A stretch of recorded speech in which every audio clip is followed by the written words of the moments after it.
Thundering hammers is an advancement or a progression technique from Dance of Death. Now, again, they both start, as does Sleeper, from the same chamber position. And if we look back at our basics, or back in the 60s in particular, there were basic starting positions. You had these chamber positions, you had this chamber position, and you had this chamber position, for example, which was demonstrated by Parker in those tapes.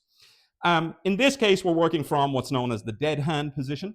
So you have your inward block as you do on Dance of Death. The difference here is potentially that the Dance of Death line of entry is not actually open. You can't hit the groin. It could be obscured. The person might have something in the way. So at this point, we're also hitting a little deeper. Now, the other side of this is, let's be clear, it's not necessarily that the line is blocked by the person. What we are looking at is, as we saw in Dance of Death comes from the rear, right here.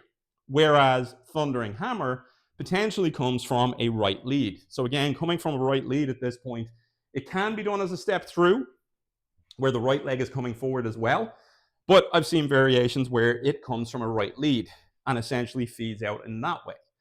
In that case, we don't necessarily have the line now because the right leg is forward and not back as it is in Dance of Death.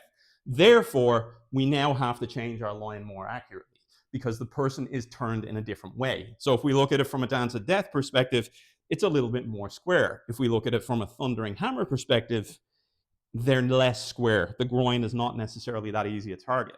So coming back to the technique for Thundering Hammers, we're going to take a step forward. We're going to hit our left inward block. Again, thrusting through, aiming for the face and cutting that line and changing the shape of their balance, starting them to lean back, hopefully.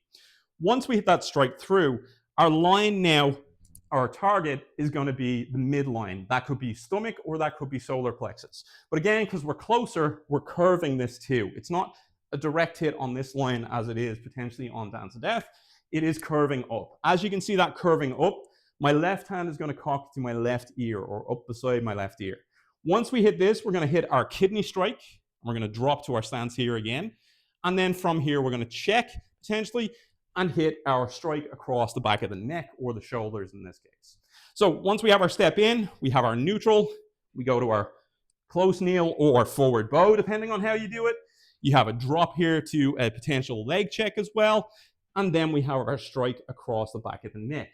Once we do that, we take ourselves out of here and we leave. So that's a progression in a way on Dance of Death. The strike has varied, but the chamber position is the same.